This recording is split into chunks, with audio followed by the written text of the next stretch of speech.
అందరికీ నమస్కారం. శ్రీకృష్ణ పరబ్రహ్మణే నమః. భగవద్గీతలో మొదటి అధ్యాయంలో అర్జున విషాద యోగంలో మనము ఈరోజు 7వ శ్లోకానికి వచ్చేసామండి. 6 శ్లోకాలు పూర్తి చేసుకున్నాం. 7వ శ్లోకం పలికే వాళ్ళు ఎవరు? మేడం నేను మేడం రాణి మదన్పల్లి.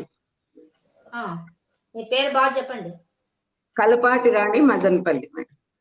మదనపల్లి నుంచి రాణి గారు పలుకుతున్నారు. రాణి గారు రెడీనా? Ready madam.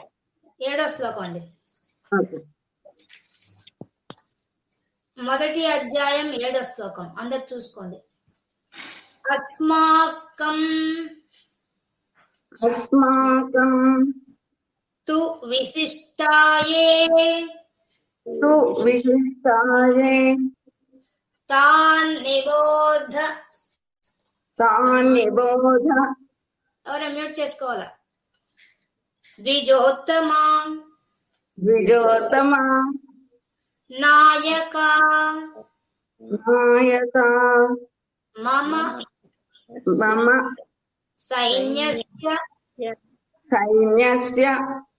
సంజ్ఞార్థం తాన్ బ్రవీమితే. ఎవరో మ్యూట్ చేసుకోండి, ఆతో పాటు ఇంకోటి పలుకుతున్నట్టుంది.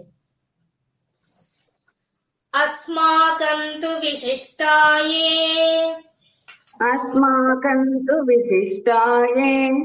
తాన్ నిబోధ ద్విజోత్తమా. రాణి గారు మీతో పాటు మీ ఇంట్లో ఇంకెవరు పలుకుతున్నారా? లేదు మేడం, నేను ఒకటే ఉన్నాను ఇంట్లో. మరి ఎవరో మ్యూట్ చేసేసారు. లక్ష్మి గారు మ్యూట్ చేయండి. నాయక మమ సైన్యస్య సంజ్ఞార్థం తాన్ బ్రవీమితే.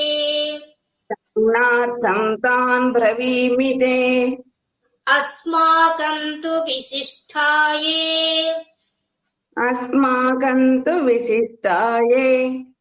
తాన్ నిబోధ. ఎందుకని సార్ చెప్తున్నా అంటే తాన్ మీద తీసుకోండి, రెండు నీళ్ళు అందుకని. ద్విజోత్తమా నాయక మమ సైన్యస్య సంజ్ఞార్థం తాన్ బ్రవీమితే.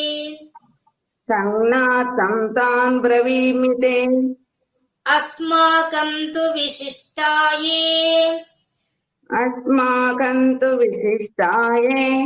అక్కడికి కామండి. తాన్ నిబోధ ద్విజోత్తమా నాయక మమ సైన్యస్య అక్కడికి కామా. సంజ్ఞార్థం తాన్ బ్రవీమితే.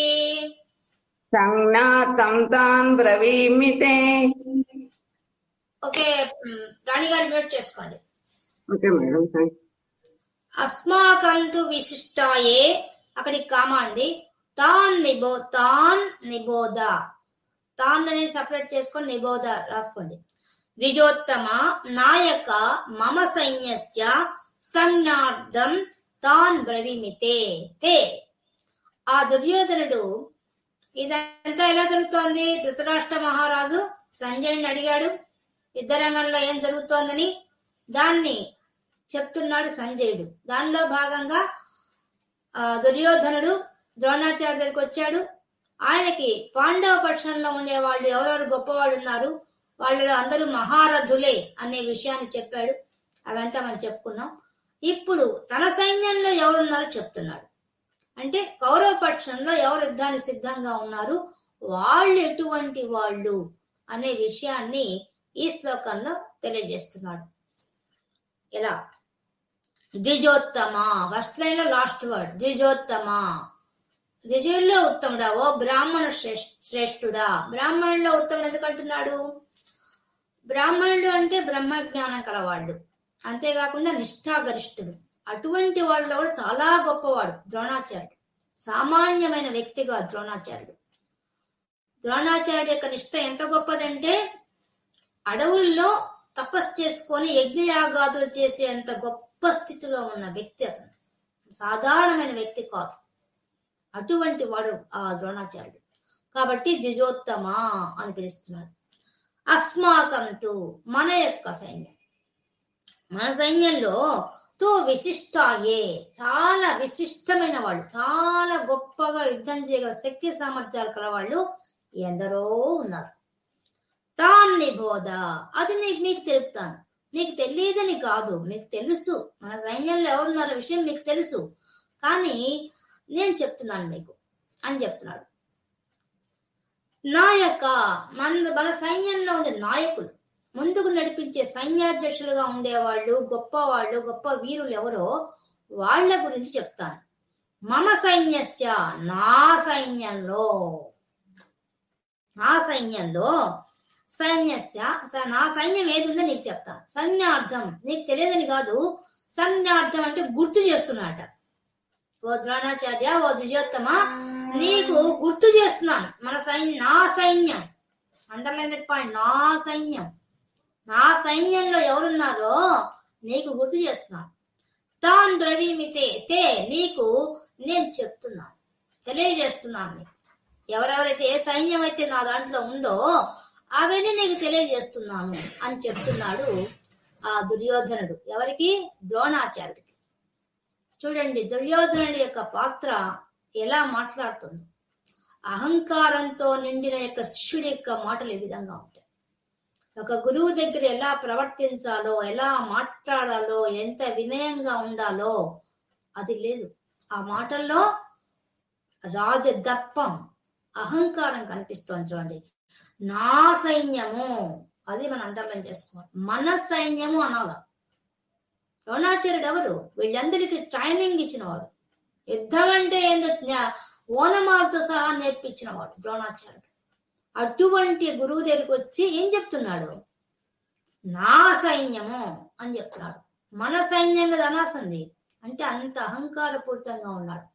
ఆయన ఇచ్చిన భిక్షతో బతుకుతూ, మనకు నిజంగా అన్ని గురువులు కొద్దిగా ఒక్క అక్షరాన్నైనా బోధించినా కూడా వాళ్ళ గురువే. వాళ్ళని ఎంతో గౌరవించాలి, మామూలుగా చూడకూడదు. అసలు మనమంతా కొంచెం ఫ్రెండ్లీగా ఉంటే ఎత్తికెక్కేస్తారు శిష్యుడైన వాళ్ళు. ఈమెంత ఆఫ్టర్ ఆల్, వీళ్ళెంత గురువులు ఆఫ్టర్ ఆల్ అంటగా చూస్తాం మనం. అది మన సహజ స్వభావం. అది ఆ విధంగా శ్రీకృష్ణ పరమాత్మ అంతటి వాడే అనిపించుకున్నాడు. ఆయన ఉండే గురుస్థానం ఎంత గొప్పదంటే అంత గొప్పది. ఆయన్నే తక్కువగా చూశారు పాపం ఆయన కాలంలోనే. అంటే అట్లాంటి వాళ్ళు ఉన్నారు. ఇప్పటికీ గురువుల్ని అలాగే చూసేవాళ్ళు ఉన్నారు. అహంకారంతో మేముండే బట్టి కదా ఈ గురువులు అనే అంత అహంకారం శిష్యులకు ఉంది. దానికి ప్రతీక ఈ దుర్యోధనుడు. చూడండి ఎలా మాట్లాడుతున్నాడు. మన సైన్యంలో ఎవరున్నారో చెప్తా అని చెప్పడం లేదు. నా యొక్క సైన్యం, మమ సైన్యస్య, నా యొక్క సైన్యంలో ఎవరున్నారో చెప్తున్నాడు. అంటే నువ్వు నా భిక్ష తిని బతికావు, నా మోచేతి నీళ్ళు తాగి బతికావు అని ఆయనకి చెప్పడం. గురువుతో ఎట్లా మాట్లాడాలి? అసలు గురువు స్థానం ఎంత గొప్పది. అది అతనితో అట్లా మాట్లాడుతున్నాడు. మళ్ళీ విలువిస్తున్నట్టే ద్విజోత్తమా అని మళ్ళీ పొగుడుతున్నట్టే మాట్లాడుతున్నాడు. కానీ తర్వాత వెంటనే తన అహంకారాన్ని ప్రదర్శించేస్తున్నాడు. ఇది దుర్యోధనుడి యొక్క పాత్ర. ఆ విధంగా అహంకారంతో నిండిపోయినాడు. ఇంకా విశిష్టాయాం, ఎంత విశిష్టమైన వాళ్ళు, గొప్పగా శిక్షణ పొందిన వాళ్ళు, గొప్ప ప్రావీణ్యం కలవాళ్ళు, సామర్థ్యం కలవాళ్ళు, తన యొక్క సైన్యంలో ఎవరెవరు ఉన్నారన్న విషయాన్ని ఆ లిస్ట్ ఇవ్వబోతున్నాడు ఆ ద్రోణాచార్యుడికి. చూసారా, గురువు గారు ఒక్క మాట కూడా మాట్లాడడం లేదు. ఆయన చెప్పేదంతా వింటున్నాడు, ఏ మాత్రం తొణకడం లేదు. ఆయన స్థాయి ఎంత గొప్పదో చూసుకోండి. తాన్ బ్రవీమితే, నీకు బ్రవీమి చెప్తున్నాను, చెప్పబోతున్నాను వాళ్ళ పేర్లు వినండి. మీకు తెలియదని కాదు, సంజ్ఞార్థం నేను గుర్తు చేస్తున్నాను. నా సైన్యంలో కూడా గొప్ప వాళ్ళు ఎవరున్నారో నా యొక్క సైన్యంలో నీకు చెప్తాను, విను అని చెప్తున్నాడు. ఎప్పుడు గురువు చెప్పింది శిష్యుడు వినాలి, కానీ గురువుకే చెప్పేంత స్థాయిలో ఉన్నాడు. నెక్స్ట్ పలికే వాళ్ళు ఎవరు? 8వ శ్లోకం.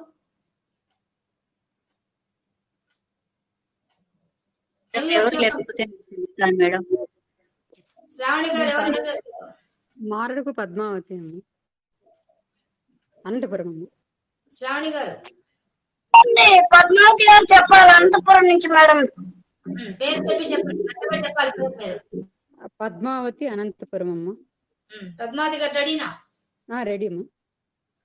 భవాన్ భవాన్ భీష్మశ్చ భీష్మచ్చ కర్ణశ్చ కర్ణచ్చ కృపశ్చ, కృపచ్చ శా కూడా పలకాలండి, కృపశ్చ కృపశ్చ సమితింజయః సమితింజయః అశ్వత్థామా అశ్వత్థామా వికర్ణశ్చ వికర్ణశ్చ సౌమదత్తి సౌమదత్తి తథైవ చ తదైవ చ భవాన్ భీష్మశ్చ కర్ణశ్చ భవాన్ భీష్మచ్చ కర్ణచ్చ భీష్మశ్చ అబ్బికి ఒత్తివ్వండి.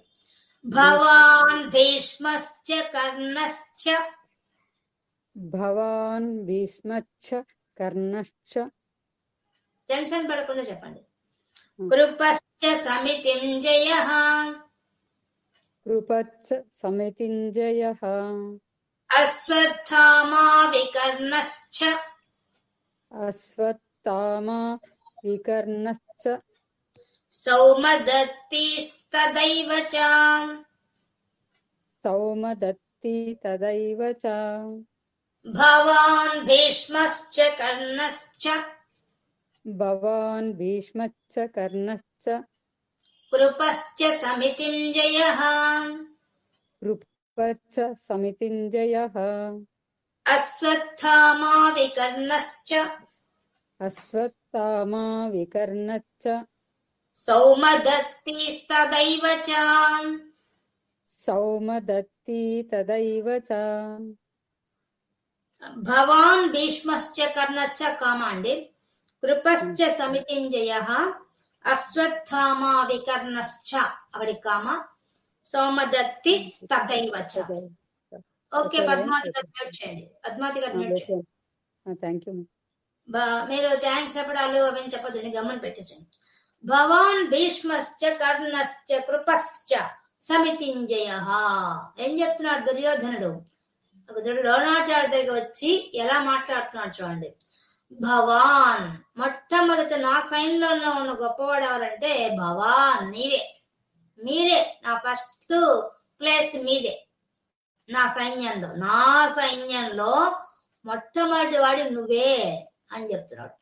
భీష్మశ్చ, తర్వాత మా తాతగారైన భీష్ముడు. కర్ణశ్చ, తర్వాత కర్ణుడట. కృపశ్చ, కృపాచార్యుడు. సమితింజయః, సమితింజయః అంటే యుద్ధంలో జయం పొందేవాళ్ళు. జయం పొందడమే జయంగా కలవాళ్ళు. ఎవరు వాళ్ళు? కృపాచార్యుడు. అశ్వత్థామ, అశ్వత్థామ అనేవాడు.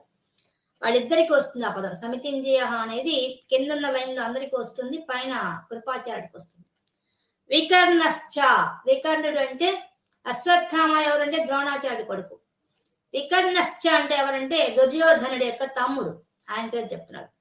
సౌమదత్తి, సౌమదత్తి అనే ఆయన, సోమదత్తుడు అనే ఒక రాజు. ఆ రాజు మళ్ళీ ఈయనకు తాత వరుస అవుతారు. వాళ్ళు తాత బాబాయ్ ఇద్దరు అవుతారు. ఇద్దరు గురించి చెప్తున్నారు. సోమదత్తి అంటే ఇద్దరు, ఒకరు తాత ఒకరు పినతండ్రి, ఇద్దరు పేర్లు, ఇద్దరి గురించి చెప్తున్నాడు. సోమదత్తి అంటే స్తదైవచ, ఈ విధంగా ఏవచ, ఈ విధంగా ఉన్నారు నా సైన్యంలో. నా సైన్యంలో ఎవరెవరు గొప్పవాడు ఉన్నారో చెప్తున్నాడు. భవాన్, నీ ఉన్నావు, నీ తర్వాత భీష్మాచార్యుడు ఉన్నాడు, ఆ తర్వాత కర్ణుడు ఉన్నాడు, తర్వాత కృపాచార్యుడు ఉన్నాడు, తర్వాత అశ్వత్థామ ఉన్నాడు, దాని తర్వాత వికర్ణుడు ఉన్నాడు, తర్వాత సోమదత్తి వంశం వాడు సోమదత్తుడు, ఆయన యొక్క కొడుకు భూరిశ్రవుడు, భూరిశ్రవసుడు అని పేరు. వాళ్ళిద్దరి పేర్లు, వాళ్ళిద్దరి గురించి చెప్తున్నాడు. వీళ్ళు గొప్ప వీరులు అని చెప్పేశాడు. చూడండి ఎలా చెప్తున్నాడు మాటలు. భవాన్, ద్రోణాచార్యుడు. ద్రోణాచార్యుడు భీమార్జునుడు వచ్చి అతిరథులు కదా, ఎన్ని వేల మందితో యుద్ధం చేయగలవాడు. కానీ ద్రోణాచార్యుడు వాళ్ళందరినీ మించిపోయినవాడు. అతిరథుడు కాదు, మహారథుడు కాదు, ఎవరు కాదు. ఎన్ని కోట్ల మంది వచ్చినా కూడా యుద్ధం చేయగల కెపాసిటీ ఉండేవాడు. సామాన్యమైన వ్యక్తి కాదు ద్రోణాచార్యుడు.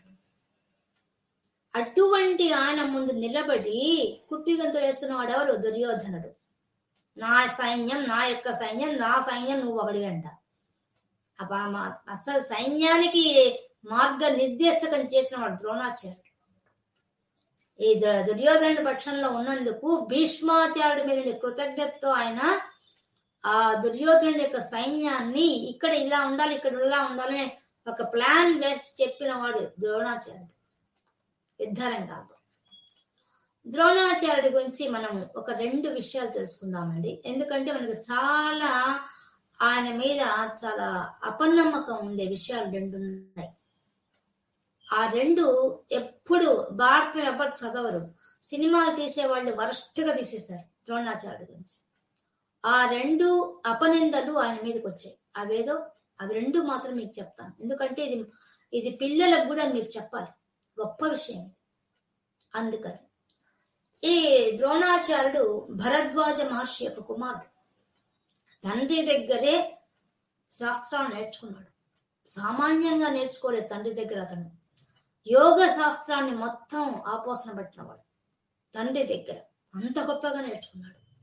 అంతేకాకుండా తండ్రి దగ్గర ధనుర్విద్య బాగా నేర్చుకున్నాడు.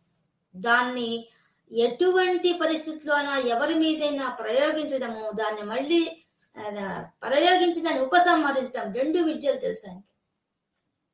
ఇప్పుడు మన దేశం, అన్ని దేశాల్లో ఉండేవాళ్ళు అస్త్రాలు తయారు చేస్తారు, ప్రయోగిస్తారు, కానీ ఉపసంహారం ఎవరికి తెలియదు. ఇప్పుడు సైంటిస్టులు దేశాలతో యుద్ధం పెట్టుకొని నాశనం చేయగలరు, కానీ దాన్ని ఆపడం, ఆ నాశనం కాకుండా ఆపే శక్తి ఎవరికి లేదు. కానీ అప్పటి వాళ్ళకి ద్రోణాచార్యుడికి ఆ కెపాసిటీ ఉంది. అస్త్రం వేయగలడు, దాన్ని తిరిగి వెనక్కి లాక్కగలడు, దాన్ని ప్రయోగించకుండా చేయగలడు, ప్రయోగించిన నష్టం రాకుండా కూడా చేయగలడు. అంత గొప్ప మేధావి ద్రోణాచార్యుడు, సామాన్య వ్యక్తి. అందులో కూడా అతడు గొప్ప యోగ శాస్త్రాన్ని అభ్యసించిన వాడు. ఎవరో మ్యూట్ చేయాలి, శబ్దాలు వస్తున్నాయి. కాబట్టి యోగ శాస్త్రాన్ని అభ్యసించిన వాడు ఆ యొక్క ద్రోణాచార్యుడు. ద్రోణాచార్యుడి మీద ఉండే మొట్టమొదటి నింద ఏంటంటే ఏకలవ్యుడికి గురుదక్షిణగా బొటన వేలు అడిగాడు అనేది అపనింద. కానీ మనం ఆయన చరిత్ర మనం భారతంలో గమనిస్తే మనకు స్పష్టంగా అర్థమైపోతుంది. గురువు తన ఎదురుగా వచ్చే శిష్యుడు ఏమాత్రం ఉంటాడు, ఎలా ఉంటాడనే విషయాన్ని అతి నిమిషంలో కనుక్కోగలడు.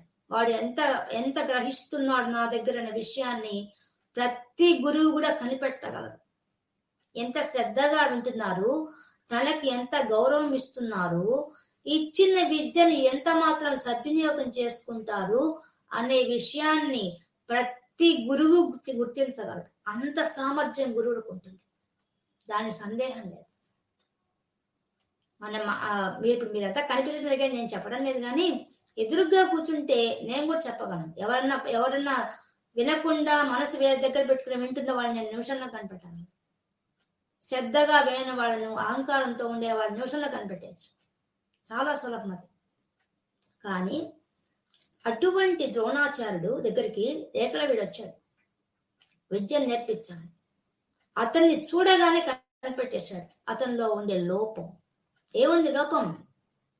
అతడికి ఏకాగ్రత అనే గొప్ప సుగుణం ఉంది. దాంతో పాటు విచక్షణ జ్ఞానం లేదు, బుద్ధి లేదు. అతడు బుద్ధి లేని వాళ్లకు విద్య నేర్పించకూడదు. ఎందుకు?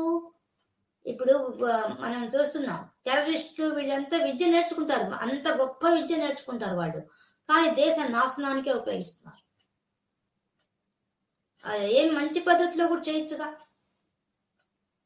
ఎంతో ఒక మాటతోనే దేశాన్ని నడిపించేశాడు గాంధీ మహాత్ముడు.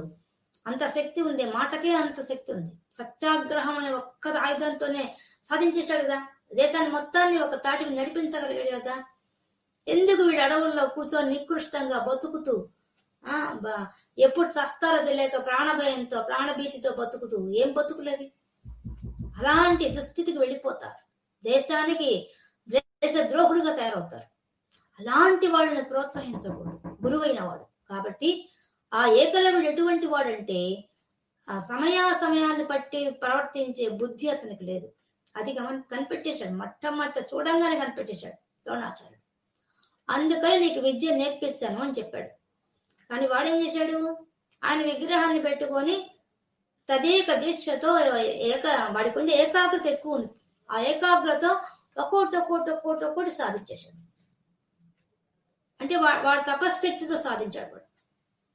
అది కూడా ఏం నేర్చుకున్నాడు, శబ్దాన్ని విని బాణం వేసే ఇది నేర్చుకున్నాడు. వాడు అడవులో ఉన్నాడు కదా, అడవులో ఉండే ప్రతి శబ్దాన్ని వాడు గుర్తించగలిగాడు. ఆ శబ్దం ఎటుపక్క వస్తుందో అటుపక్క బాణం వేయడం ప్రాక్టీస్ చేశాడు. అది వాడు చేసిన పని. అడవుల్లో ఉండే దాన్ని శబ్ద భేది అనే విద్య అంటారు. దాన్ని వాడికి దైవానుగ్రహంగా వాడికి వచ్చేసింది. ఎందువల్ల అడవుల్లో ఉండడం వల్ల. అది కూడా ఎందుకు వచ్చింది, అందుకు వచ్చింది. ఎందుకు, అక్కడ ప్రశాంతత ఉంటుంది. ఆ ప్రశాంతమైన వాతావరణంలో ప్రతి శబ్దాన్ని వాడు కీన్ అబ్జర్వేషన్ చేసి కనుక్కోగలడు. అందుకని ఏ దిక్కు నుంచి ఏ శబ్దం వచ్చిందో ఆ దిక్కుకు వాడు బాణం వేయగలడు. అది వాడు నేర్చుకున్న విద్య.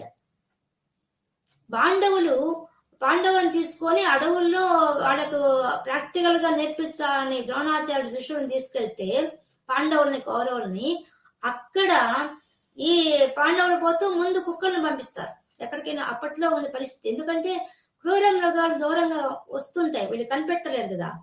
వాళ్ళు ముందు జాగ్రత్త కోసం కుక్కలను తీసుకెళ్తారు, వేట కుక్కలను. అవి కనిపెట్టేస్తాయి, అవి ఎక్కడెక్కడ వచ్చే విషయాన్ని కనిపెట్టగలరు. కాబట్టి వాటి అరుపుని బట్టి వీళ్ళు కనుక్కునేస్తారు ఏ జంతువు ఎదురుగా వస్తుంది అనే విషయం. అలా అన్నమాట, జాగ్రత్త. దానికోసం ముందు కుక్కల్ని పంపిస్తారు. కుక్కల్ని పంపిస్తే వాడు అక్కడ ఏకాగ్రతగా వాడు బాణాలు వేస్తున్నాడు ఏకలవ్యుడు. అదే సమయంలో వాడి ఏకాగ్రతకు భంగం కలిగింది ఈ కుక్కల అరుపు. వాడు దాన్ని ఆ డిస్టర్బెన్స్ తట్టుకోలేక వాడెక్కడో ఉన్నాడు, కుక్కలు ఎక్కడో ఉన్నాయి. కానీ శబ్దం ఎక్కడి నుంచో వచ్చింది గుర్తుపట్టి ఎన్ని కుక్కలుంటే అన్ని కుక్కల నోట్లలో బాణాలు పడ్డట్టుగా వేసాడు. చూడండి, ఆ కుక్కలు వాడికి ఏమైనా ద్రోహం చేశాయా, వాడి జోలికి వచ్చాయా? ఏమీ లేదు, కొట్టేశాడు. కుక్కల నోట్లో పడిపోయింది బాణాలు, అవి అరవలేకపోయినాయి. అప్పుడు పాండవులు ఎవరు ఇంత విలుకాడు, ఇక్కడ ఎవరున్నారు అని వెతుక్కుంటూ పోతే ఏకలవ్యుడు కనిపించాడు. అక్కడ ఎదురుగా ద్రోణాచార్యుడు యొక్క విగ్రహం బొమ్మ కనిపించింది, మట్టి విగ్రహం. దాన్ని చూడంగానే ద్రోణాచార్యుడికి అర్థమైపోయింది, వీడు నా దగ్గరకు వచ్చిన వాడు, వీడు బుద్ధి లేని వాడు అని చెప్పి నేను విద్య నేర్పించకపోతే వీడు బుద్ధి లేని తనాన్ని ఇప్పుడు ప్రదర్శించేశాడు కూడా. వాడు నాకు బుద్ధి లేదనే విషయాన్ని వాడే చెప్పుకున్నాడు వాడి యొక్క ప్రవర్తన వల్ల. అప్పుడు ఆయన గురుదర్శనం అడిగాడు. ఆయన వచ్చి బాగా గౌరవించాడు, నీ వల్ల ఇంత విద్య వచ్చింది అన్నాడు, ఎంతో మెచ్చుకున్నాడు. కానీ వెంటనే నేను కనిపెట్టేశాడు, వీడి యొక్క విద్య వినాశనానికి ఉపయోగపడుతుంది, మంచికి పనికి కాదు అని తెలుసుకున్నాడు. మన కౌరవులకి పాండవులకు కూడా ద్రోణాచార్యుడు అందరికీ అన్ని విద్యలు నేర్పించలేదు. ఎవరికి ఏ విద్య నేర్పిస్తే మంచిదో వాళ్ళకే విద్య నేర్పించాడు ఆయన. ఎవరికి అర్హతను బట్టి వాళ్ళకి ఆ విద్య నేర్పించాడు ఆయన, అంత మేధావి. అందువల్ల బాణాలు వేయాలంటే బొటన వేలు అవసరం, బొటన వేలు ఇచ్చేమన్నాడు. అంతే, అయిపోయింది.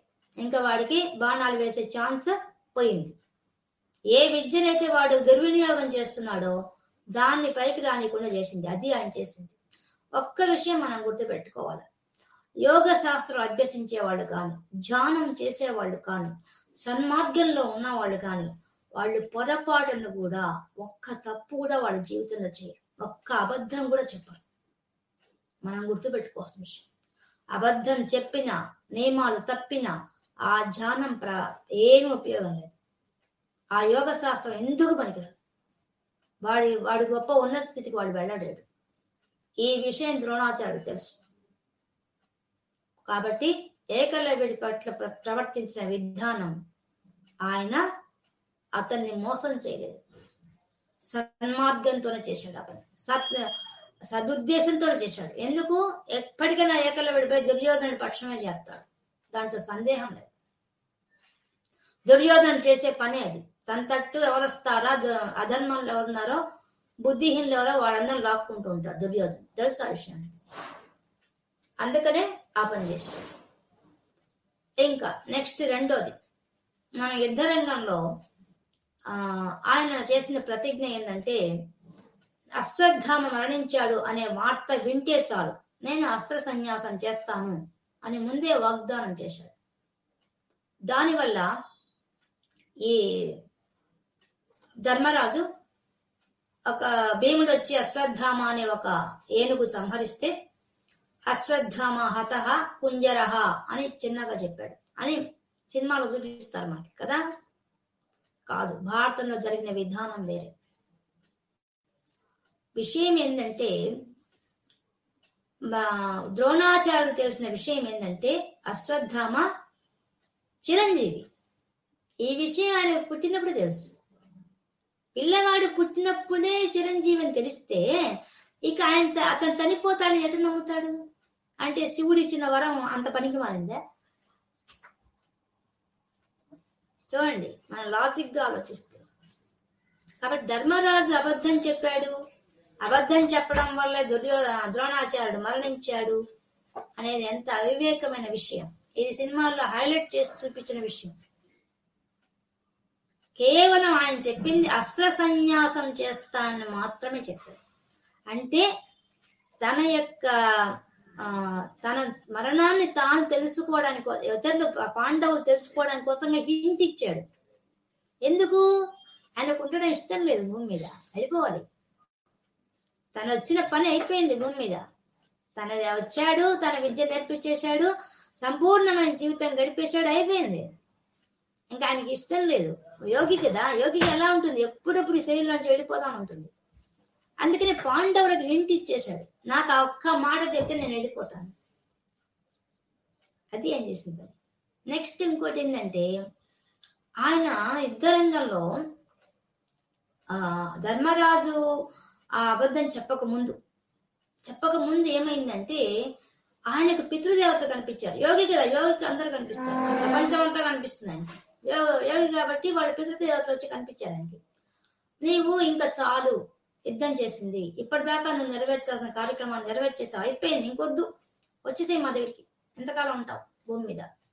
ఇంకోటి అదిగాక నీవు యోగివి, యోగి అయిన వాడికి ఎందుకు ఇవన్నీ అనవసరం. ఇంకా నువ్వు ఇప్పటికే ఒక పొరపాటు చేసావు అని చెప్పారు వాళ్ళు. ఏం పొరపాటు? నువ్వు అరణ్యాల్లో ఉండి తపస్సు చేసుకునేవాడు, కానీ ఆయన హస్తినాపురానికి వచ్చి తపస్సు చేశాడు. ఆయన ఏమి అడవుల్లో ఎలా జీవించాడు అలాగే జీవించాడు. ఆయన ఏం రాజమందిరానికి వచ్చాను భోగాలు అనుభవించలేదు. మనం అండర్లైన్ చేసుకోవాల్సిన గొప్ప విషయం.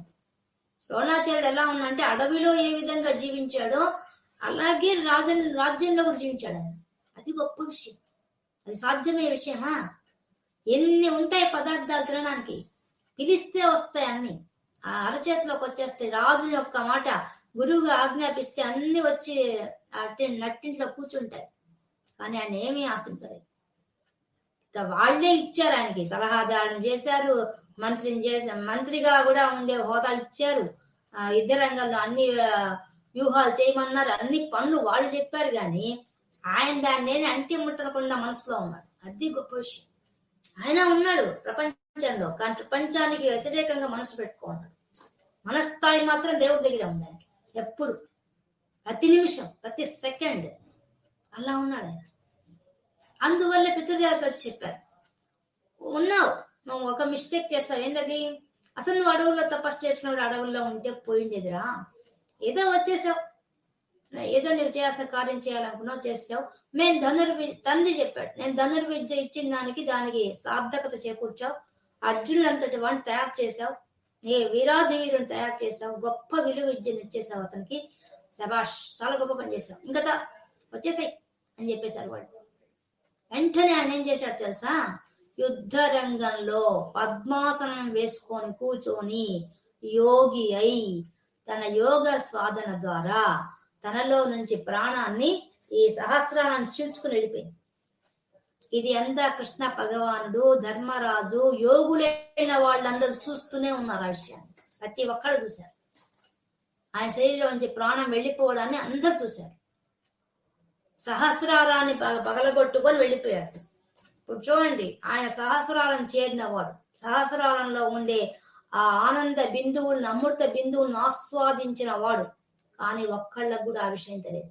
ఒక్క యోగులకు మాత్రమే ఆ విషయం తెలుసు.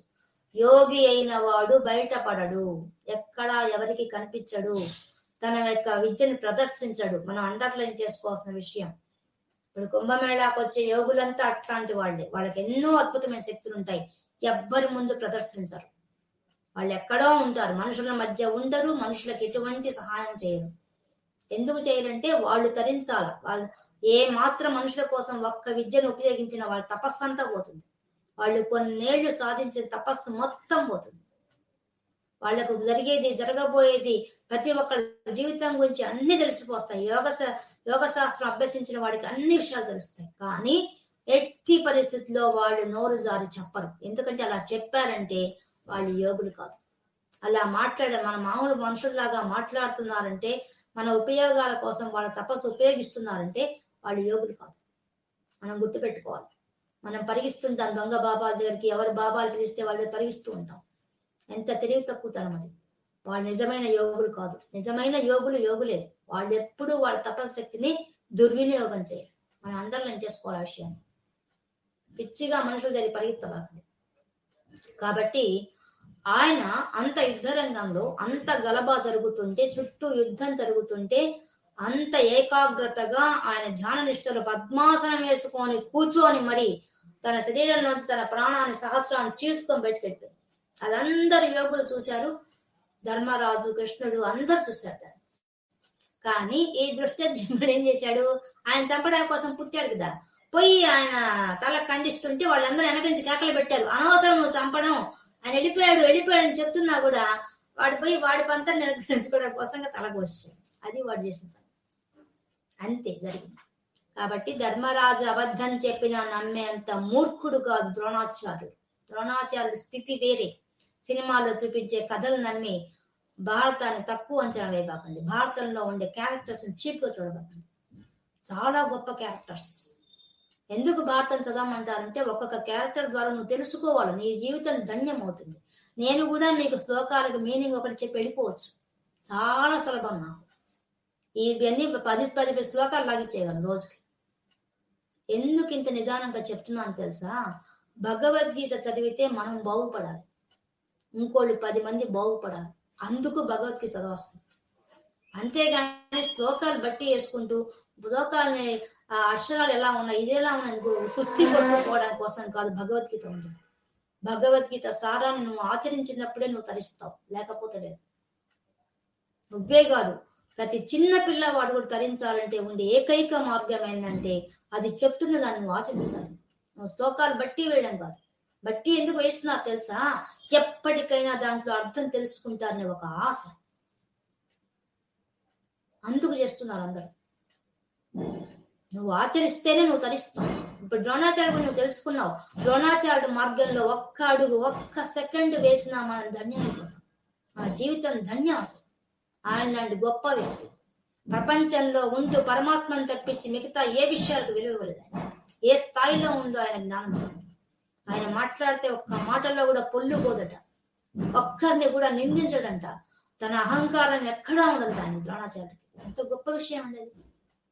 అది సాధించాలంటే ఎంత తపశ్శక్తి ఉండాలి, ఎంత మనో నిగ్రహం ఉండాలి, ఆలోచించండి. కాబట్టి భవాన్ ద్రోణాచార్యుడి గురించి మనం తెలుసుకోవాల్సిన 2 పాయింట్లు మీకు చెప్పేశాను. భీష్ముడి గురించి మీకు అందరికి తెలుసండి. ఆయన గురించి మీకు ఇప్పటికే అందరు వినేసి ఉంటారు. భీష్మాచార్యుడు భీష్మపతికి చేయడం వల్ల భీష్ముడయ్యాడని అవన్నీ ఆయన కథలు చెప్పేసి ఉంటారు కాబట్టి. కానీ భీష్మాచార్యుడి యొక్క పరాక్రమం ఎటువంటిదంటే అందరికంటే, పాండవుల కంటే, కౌరవుల సైన్యాన్ని అంతటికంటే కూడా చాలా గొప్ప పరాక్రమం గలవాడు. అందరినీ ఒక్క నిమిషంలో ఓడించగల శక్తి సామర్థ్యాలు కలవాడు భీష్మాచార్యుడు. అదొక్కటే మనం తెలుసుకోవాల్సింది. ఆయన చేతి ద్వారా కూడా మనం తెలుసుకోవాల్సింది ఎంతో ఉంది. మీకు ఆయన కథలు అందరికి తెలుసు కాబట్టి, సినిమాల్లో అది కూడా గ్రేట్ గా చూపించారు కాబట్టి నేను చెప్పడం లేదు. ఎక్కడైతే అవి లేవో అవి చెప్తాను అంతే. నెక్స్ట్ కర్ణశ్చ. నిజానికి దుర్యోధనుడి యొక్క దుర్బుద్ధి చూడండి. ద్రోణాచార్యుని చెప్పిన తర్వాత కృపాచార్యుడు చెప్పాలి. ఆయన గురువు, మొట్టమొదటి గురువు కృపాచార్యుడు. ఆయన గురించి చెప్పలేదు. తర్వాత కర్ణుడి గురించి చెప్తున్నాడు. కర్ణుడు ఎవరు? కర్ణుడికి ఎటువంటి క్యారెక్టర్ లేదు. మనం చాలా సినిమాల్లో దాన వీర సూర కర్ణ అని చూపిస్తుంటారు. కర్ణుడి గురించి కూడా మనం, కర్ణుడి అని పేరు ఎందుకు వచ్చింది దానికి? కవచ కుండలాలు పెట్టుకున్నాడు కాబట్టి కర్ణుడు అని పేరు వచ్చింది. పుట్టుకతోనే కర్ణములకు కుండలాలు ఉన్నాయి కాబట్టి కర్ణుడు అని పేరు వచ్చింది దానికి. ఆ కర్ణుడు ఆయన యొక్క క్యారెక్టర్ మనం చూస్తే, పరశురాముడి దగ్గర విద్య కోసం వెళ్ళాడు. ఎక్కడికి పోయినా నువ్వెవరు అని అడిగాడు అతను. అతను ఏం చేశాడంటే, సూతపుత్రుడు అంటే ఎవరు విద్యను ఇవ్వరు. ఆ రోజుల్లో ఉండే రూల్స్ అవి. ఎందువల్లంటే ఒక స్థాయికి తగిన వాళ్ళకి, ఒక బుద్ధి ఉన్న వాళ్ళకి, ఒక జ్ఞానం ఉన్న వాళ్ళకి జ్ఞానం ఇస్తే గొప్ప స్థితికి వెళ్ళిపోతారు. అల్పులకు ఇస్తే గొప్ప విద్యను నాశనం చేస్తారు. అప్పుడు ఉండేదంతా మన వేదాల విద్య అండి. ఇప్పుడు మన అందరం స్కూల్లో పోయి నేర్చుకుంటున్న విద్య గొప్ప విద్య ఏం కాదు. వేద విద్య చాలా గొప్పది. దాన్ని వంట పట్టుకోవడం కష్టం, వంట పట్టుకుని దాన్ని ఆచరించడం ఇంకా కష్టం. కానీ నువ్వు నేర్చుకున్నావా, నీవు ఎక్కడైనా బతకగలవు. నిన్ను అడవిలో కూర్చోబెట్టినా బతకగలవు, పట్టు పాను పేసినా బతకగలవు, ఎంత కష్టం వచ్చినా ఎదుర్కోగలవు. ఎంతమంది నీతో పాటు నువ్వు అందరినీ రక్షించగలవు. అది వేద విద్యలో ఉండే గొప్పతనం. కానీ ఇప్పుడుండే విద్య, నీ పొట్టకోటి కోసం నువ్వు పరిగెత్తాలి అన్ని దగ్గరకి. ఎన్ని విద్యలో ఎన్ని నేర్చుకుంటున్నావు, ఎన్ని పుస్తకాలు చదువుతున్నావు, కుస్తీ పడుతున్నావు, రాత్రింబాళ్ళు తపస్సు చేసినట్టు చదువుతున్నారు. ఏం లాభం? నీకు జీతం వచ్చేదాకా నమ్మకం లేదు, ఉద్యోగం వచ్చేదాకా నమ్మకం గ్యారంటీ లేదు. కానీ వేదం అలా కాదు. నీకు ఉద్యోగం వచ్చి తీరుతుంది. నువ్వే 10 మందికి ఉద్యోగం ఇస్తావు అంతే. నీ కింద 10 మంది బతకాల్సిందే. నువ్వు 10 మందికి భిక్ష వేస్తూ బతుకుతావు. నీవు ఇంకోళ్ళని యాచిస్తూ బతకవు. అది వేద విద్యకున్న గొప్పతనం. కానీ అది సక్రమంగా నేర్చుకుంటే, ఆ దాంట్లో కూడా లొసుగులు ఉన్నాయి. లొసుగులు లాగే ఈ మంత్ర విద్యలంతా కూడా భ్రష్టు పట్టి క్షుద్ర విద్యలుగా మార్చేశారు. ఏది ఇచ్చినా మన వాళ్ళు స్వార్థానికి ఉపయోగించేస్తారు. స్వార్థానికి కాకుండా వాడిన వాళ్లే ఆ వేద విద్య నేర్చుకున్న వాళ్ళు అందరినీ రక్షించగలుగుతారు. అందే సర్వే జన సుఖినో భవంతు స్థితికి వెళ్ళిపోతారు. అటువంటి విద్య నేర్చుకోవడానికి కోసంగా వెళ్ళిన కర్ణుడు నువ్వెవరు అంటే, ఆ పరశురాముడి దగ్గర వెళ్ళి నేను భార్గవ వంశం వాణి అని చెప్పేశాడు. బ్రాహ్మణ్ అని చెప్పేశాడు. నీ వంశం వాణి అని చెప్పేశాడు. అబద్ధం చెప్పేశాడు. గురువు కదా, ఎవరైనా కానీ పరశురాముడు తెలుసుకోలేకుంటాడా? ఆయన అబద్ధం చెప్తున్నాడు ముఖ కావడం బట్టి కనిపెట్టేశాడు. చూద్దాం, అవకాశం ఇస్తాం, ఎంతవరకు నిజం చెప్పకుండా ఉంటాడు చూద్దాం అని చెప్పి ఆయన అవకాశం ఇచ్చేశాడు. నేర్పించాడు విద్యను. అప్పటికి చెప్పరావాడు కర్ణుడు. నన్ను క్షమించండి, మీరు ఇంత గొప్ప విద్యను ఇచ్చారు, నా కులం ఇది, నా యువత్రం ఇది అని చెప్పలేదు. అబద్ధమే చెప్పాడు. తర్వాత మన సినిమాలో అంత తప్పు చూపిస్తారు. ఇంద్రుడు వచ్చి పురుగుగా వచ్చి ఆయన తొడ తోచినట్టు, ఆయన రక్తంగా ఆడితే పరశురాముడు చెప్పించినట్టు అదంతా లేవండి. నిజమైన కథ ఏంటంటే, నిజంగానే అడవిలో పోతే వాళ్ళు అడవిలో తిరిగి అలసిపోతారు. అప్పుడు పరశురాముడు నీ తొడ మీద నేను పడుకొని నిద్రపోతానంటే, అయ్యో నా భాగ్యం అని చెప్పి పడుకోబెట్టుకొని నిద్రపుస్తాడు.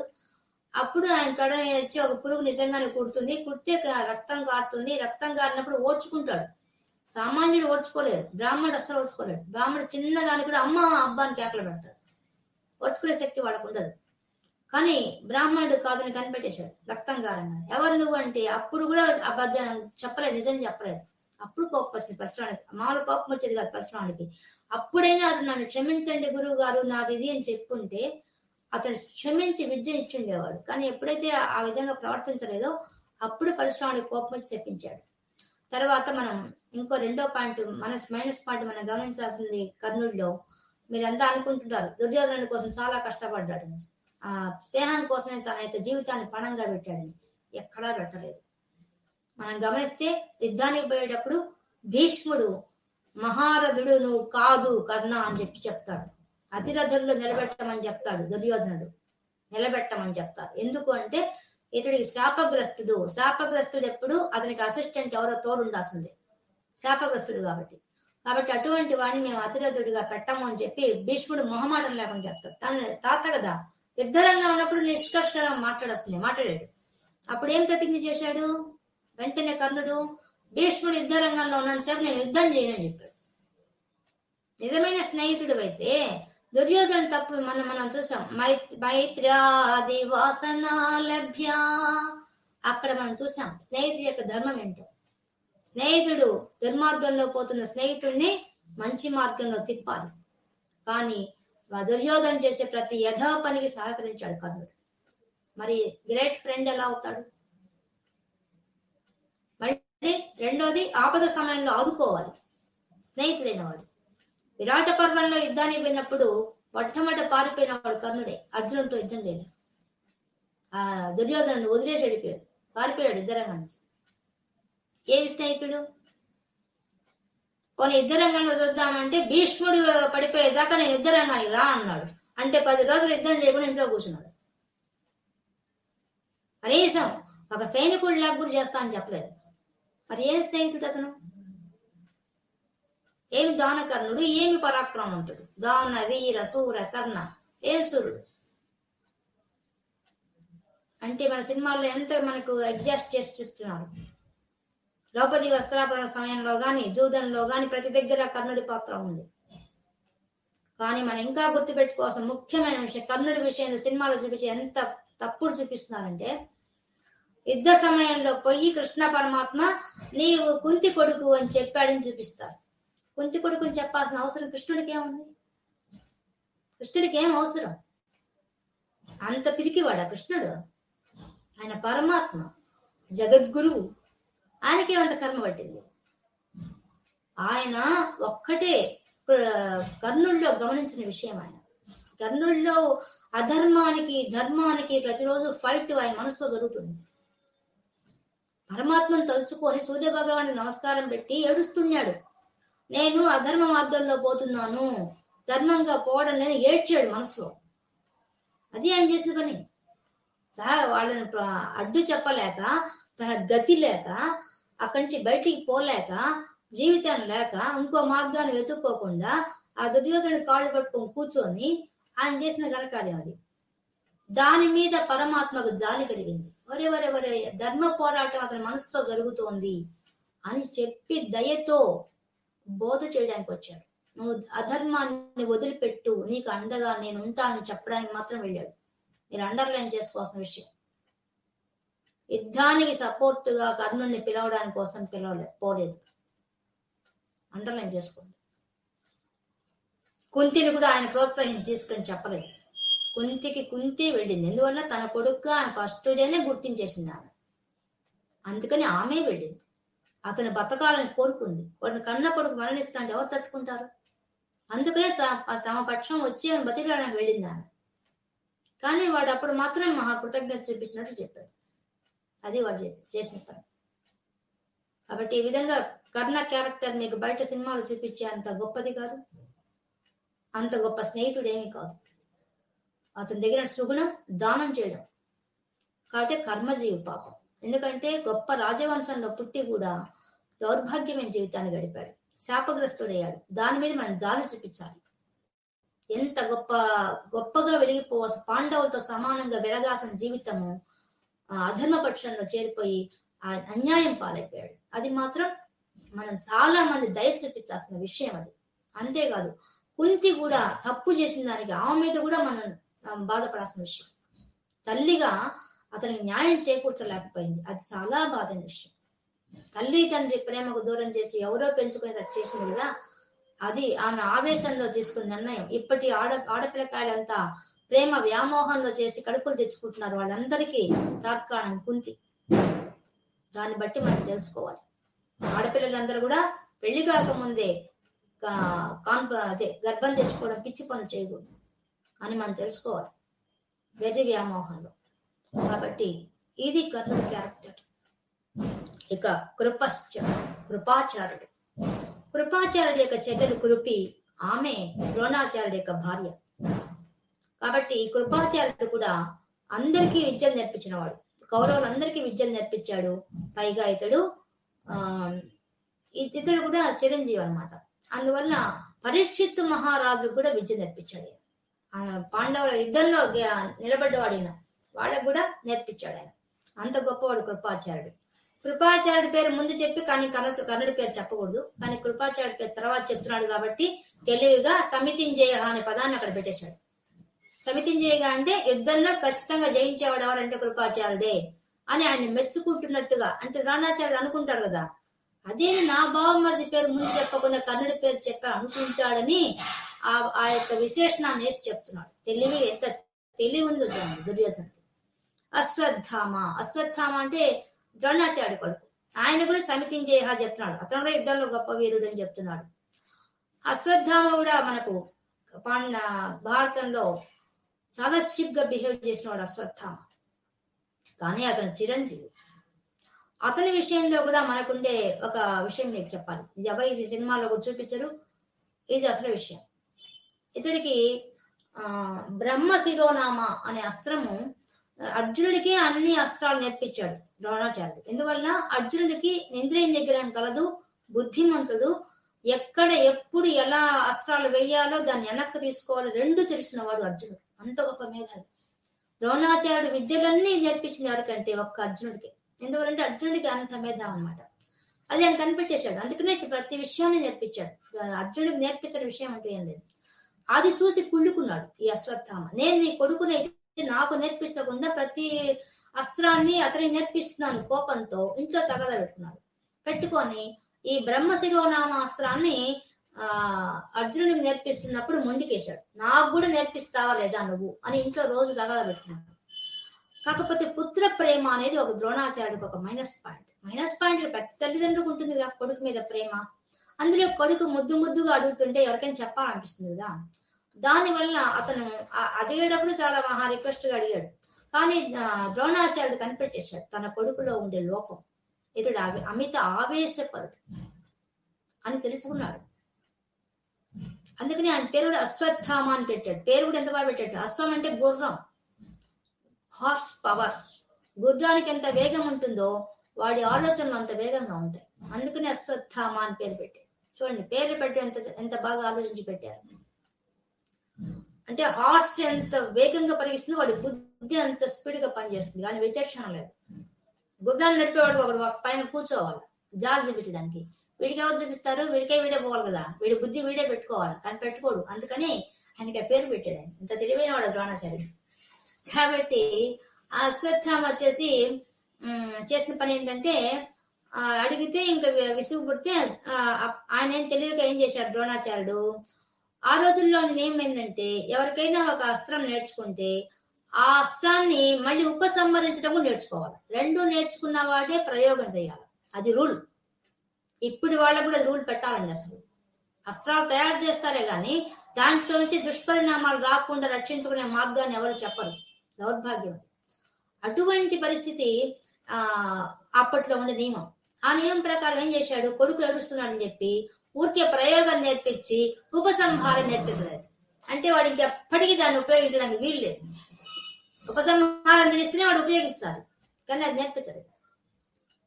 అంటే పిల్లవాడి కోరిక తీర్చినట్టు నటించాడు, తీర్చలేదు. ఆయన తెలుసు కదా, అంత జ్ఞాని ద్రోణాచార్యుడు, సామాన్యుడు వ్యక్తి కాదు.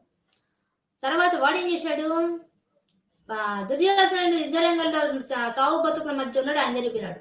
ద్రోణాచార్యుడు దుర్యోధనుడికి ఫ్రెండ్ అశ్వత్థామ. అందువల్ల వెళ్ళేసరికి బాధపడుతుంటే అప్పుడు ఏం చేశాడు దుర్యోధనుడు, నిన్ను సర్వ సైన్యాధ్యక్షుడిని ఇప్పుడు నేను ప్రకటిస్తున్నాను నా సైన్యంలో, పో యుద్ధం చేయకు అన్నాడు. ఎప్పుడు దుర్యోధనుడు అందరు చనిపోయిన తర్వాత లాస్ట్ లో అప్పుడు వీడికి ఎక్కడ లేని ఆవేశం వచ్చేసింది. నేను అపాండవ్యం చేస్తాను, నీకు నేను మేలు చేస్తాను అని అప్పుడు పరిగెత్తాడు. పరిగెత్తి ఏం చేశాడు, అర్ధరాత్రి పోయేసి ద్రౌపది కుమారుని నిద్రపోయేవాడని సంహరించాడు కత్తితో పోసి, తలకాయ పోసి. అది ఆయన చేసిన గొప్ప యుద్ధం అదనమాట. అంత హార్స్ పవర్, అట్లాంటి వివేకం లేని పవర్ తో వెళ్ళిపోయేవాడు. అందుకని అశ్వత్థామ.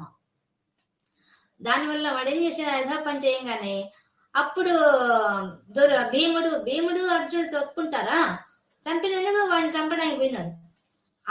ఆ భయంలో వాళ్ళ మీదకి రాగానే వాడికి ఏం చేయాలి దిక్కు దోచక ఆ బ్రహ్మశిరో నామాస్త్రాన్ని వేసాడు వాళ్ళ మీద. ఎప్పుడైతే ప్రయోగించి అది కూడా అపాండవ్యంగా వేసాడు. పోయి ఉత్తర గర్భం దాకా వెళ్ళింది. అది ఉత్తర గర్భం దాకా వెళ్ళంగానే కృష్ణ పరమాత్మ వచ్చాడు, ఆ ఉత్తర గర్భాన్ని రక్షించేశాడు. రక్షించిన తర్వాత కృష్ణుడికి కోపం వచ్చింది. ఎందుకంటే వాడు చేసిన వ్యధ పని ఎప్పుడైతే వాడు వేశాడు, అర్జునుడు కూడా వేశాడు బ్రహ్మశిరోనామం అస్త్రం. ఎందుకంటే వీళ్ళని రక్షించుకోవాలి కదా, అందరిని రక్షించాలని చెప్పి ఆయన కూడా వేశాడు. ఎప్పుడు వేశారో అప్పుడు వ్యాసుడు వచ్చాడు. వ్యాసుడు వచ్చేసి చెడామడ తెచ్చేశాడు. ఎవరిని? అశ్వత్థామని తెచ్చేసి ముందు నువ్వు వేసిన బ్రహ్మశిరోనామాస్త్రాన్ని ఉపసంహరించుకో అంటాడు. నాకు ఉపసంహరించలే, మా నాన్నగారు నేర్పించలేదు, నాకు రాదు అన్నాడు. మరి రానప్పుడు ఎందుకు ప్రయోగించామంటే ఏం మాట్లాడు, తలంచుకొని నిలబడతాడు. అప్పుడు అర్థమైపోతుంది అందరికి ఎంత మూర్ఖుడు వీడనేసి. అప్పుడు అర్జునుడిని నువ్వు సంహరించుకోమంటే నేను ఉపసంహరించుకుంటాను, కానీ అది వచ్చి నన్నే కొడుతుంది. వాడు వేసిన ఆ బ్రహ్మశిరోనామాస్త్రం నేనే పోతా కదా. అప్పుడు ఎలా? నా అన్నదమ్ములందరూ ఒకేసారి చచ్చిపోతాను. నాది అడ్డం ఉంది కాబట్టి వాటి మమ్మల్ని నేను చేయడం లేదు, కానీ అందరిని సంహరిస్తుంది. అది ఏం చేయమంటారు అని అడిగాడు.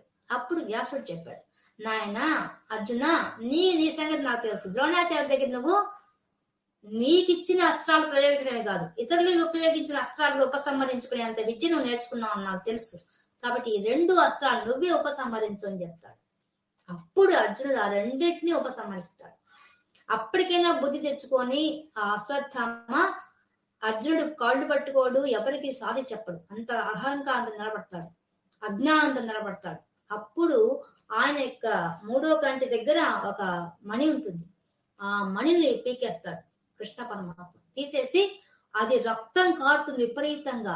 అప్పుడు చెప్తాడు, నువ్వు 5000 సంవత్సరాల వరకు అక్కడ రక్త మాంసాలు కారుతూ గబ్బు కొడుతూ ఆ చీము రక్తం కారుతుంటే వాసన కొట్టుకుంటూ భయంకరమైన దాన్ని నువ్వు అనుభవించాలి, ఆ శిక్ష నువ్వు 5000 సంవత్సరాల దాకా అని చెప్పి శపిస్తాడు. అంటే కలియుగం వరకు శపిస్తే అప్పుడు వ్యాస భగవాన్ని ప్రార్థిస్తాడు ఆ అశ్వత్థామ, నేను నీ దగ్గరే ఉంటాను అని అడిగితే అప్పుడు ఆయన తన ఆశ్రమంలో హిమాలయాల్లో ఉండిపోతాడు వ్యాసుడితో పాటు 5000 సంవత్సరాల వరకు. మన యోగులందరికీ కూడా కాశీ నగరంలో ఈ అశ్వత్థామ కనిపించాడండి. ఎంతో మంది కనిపించాడు యోగులందరికీ. మన ఋషులు, మీరు హిమాలయ యోగులు వాళ్ళ కథలు చదివితే వాళ్ళందరూ రాసుకో ఉన్నారు, మాకు అశ్వత్థామ కాశీ నగరంలో కనిపించాడని చెప్పేసి. ఆ గంగలో స్నానం చేస్తాడు రాత్రిపూట వచ్చాడు. అతను వచ్చి తన పాపాన్ని పోగొట్టుకోవడానికి వస్తుంది. అలా 5000 సంవత్సరాలు అతడు నరకం అనిపించి ఇప్పుడు ఫ్రీ అయిపోయి ఉంటాడు. 5000 సంవత్సరాలు కంప్లీట్ అయింది. ఆయన చిరంజీవి, ఆయన వల్ల ఎన్నో సాధించాల్సింది కాబట్టి అలా అయిందనమాట. అది అశ్వత్థామ కథ. ఇక వికర్ణశ్చ, వికర్ణుడు అనేవాడు దుర్యోధనుడి యొక్క తమ్ముడు. ఇతడు ధర్మపక్షపాతి. ఇతని పేరు ఎందుకు చెప్తున్నాడు? మామూలు దుశ్శాసుడి పేరు చెప్పాలి కదా. దుర్యోధనుడికి ఇష్టమైన వాడు ఎవరు? దుష్ట చతుష్టయంలో ఉండే అతని పేరు చెప్పాలి కదా. అతని పేరు చెప్పకుండా వికర్ణుడు చెప్తున్నాడు. ఎందుకు చెప్తున్నాడు? వికర్ణుడు ధర్మానికి సంబంధించిన వాడు. ఇతడు అతని తమ్ముడిలో 18వ వాడు. చూడు, 100 మందిలో 18వ వాడు ఈ వికర్ణుడు. ఈ వికర్ణుడు ద్రౌపదిని వస్త్రాపరణ చేస్తున్నప్పుడు ద్రౌపదికి ఇది అధర్మం అని చెప్పి వాదించిన వాడు ఒక్కడే. అది ఈయనకు బాధ. ధర్మపక్షపాతి కదా, అంటే వీడు నా పక్షంలో ఉన్నాడు కానీ వీడి బుద్ధి అటుపక్క ఉంటుంది, పాండవుల మీద ఉంటుందని అనుమానం. అందుకని అతని పేరు చెప్తున్నాడు. దుశ్శాసుని పేరు చెప్పకుండా ఇతని పేరు చెప్తున్నాడు. సౌమదత్తి, ఇంకా సౌమదత్తి అనే వాళ్ళు వరుసకు తాత పేతండ్రి అవుతారు. కానీ వాళ్ళని కూడా ఎలా పిలుస్తున్నాడు? సౌమదత్తి అని చెప్పేస్తున్నాడు. ఇద్దరిని కలిపే చెప్పేస్తున్నాడు, ఆ వంశం వాళ్ళు అని పూర్తి చేశాడు. స్తదైవచ, ఈ విధంగా నా సైన్యంలో వీళ్ళందరూ గొప్పవాళ్ళయ్యా, వీళ్ళు విశిష్టమైన శక్తిగా సామర్థ్యాలు కలవాళ్ళు, పరాక్రమం కలవాళ్ళు, వీళ్ళు యుద్ధం చేయగలవాళ్ళు అనే విషయాన్ని దుర్యోధనుడు ఆ యొక్క ద్రోణాచార్యుడికి చెప్తున్నాడు. ఈ విధంగా మనకు ఒక శ్లోకం చదివితే దుర్యోధనుడి యొక్క మనసు మొత్తం కనిపించింది.